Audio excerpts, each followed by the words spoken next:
प्रकारची मागणी केलेली आहे की या संपूर्ण प्रकरणामध्ये IPS महिला अधिकारी यांच्या अध्यक्षतेखाली एक SIT नेमून त्याच्यामध्ये इतर कर्मचारी अधिकारी सुद्धा महिला असावेत आणि त्यांच्याकडून SIT मार्फत या प्रकरणाची त्या ठिकाणी आमच्या डॉक्टर भगिनीची बाबतीमध्ये जी घटना घडलेली आहे त्याच्यामध्ये चौकशी लवकरात लवकर करावी अशा प्रकारची विनंती मी केलेली आहे आणि संपूर्ण जे आमच्या मुंडे कुटुंबीय आहे त्यांची सुद्धा ही प्रामुख्यानं मागणी आहे आणि विशेषतः त्याच्यामध्ये रोख जो आहे आणि जे चौकशी समितीच्या समोर जे स्टेटमेंट डॉक्टरांनी दिलेलं आहे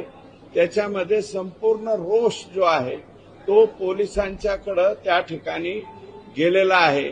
त्याच्यामुळं या बाबतीमध्ये SIT स्थापन करून महिला अधिकारी यांचीच IPS दर्जाच्या अधिकाऱ्याकडनं ही तपासणी व्हावी अशा प्रकारची विनंती केलेली।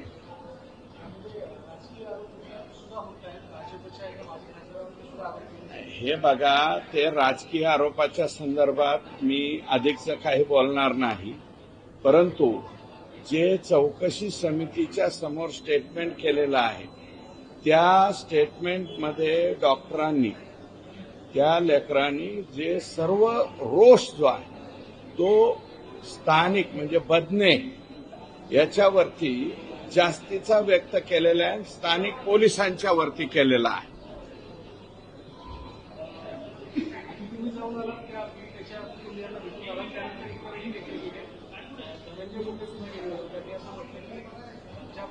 मला बदनाम केलं गेलं त्यातून जिल्ह्याची बदनामी झाली त्याचा कोणतरी फटका जिल्ह्यातून बाहेर जाणाऱ्या मुलांना बसला आणि संपदाच्या बाबतीत सुद्धा तेच झालं।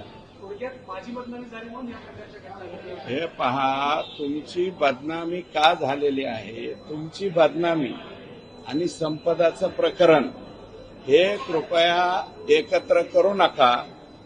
तुम्हाला जे आहे ते मुळात तुम्ही 250 दिवस तुम्हाला बोलताच आलं नाही असं तुम्ही म्हणताय आणि त्यातून बाहेर निघून आल्याच्या नंतर कुठलंही काही प्रकरण घडलं की त्याला स्वतःची जोडायचं।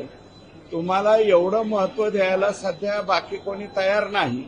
आमचा फोकस सध्या आणि मला असं वाटतं की संपदाच्या बाबतीमध्ये याच्यामध्ये राजकारण वगैरे कोणी करू नये।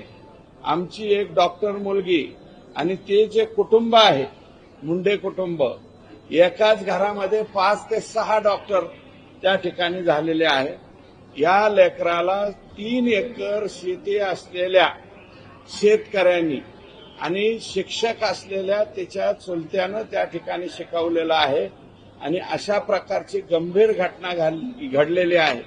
मला वाटतं याच्यामध्ये राजकारणाचे जे काही तुमचे जोडे आहेत ते घुसडून घेऊन आणि आपलं काहीतरी प्रतिमा उजळवून घेण्याचा वगैरे कोणी प्रयत्न करू नये असं माझं मत आहे।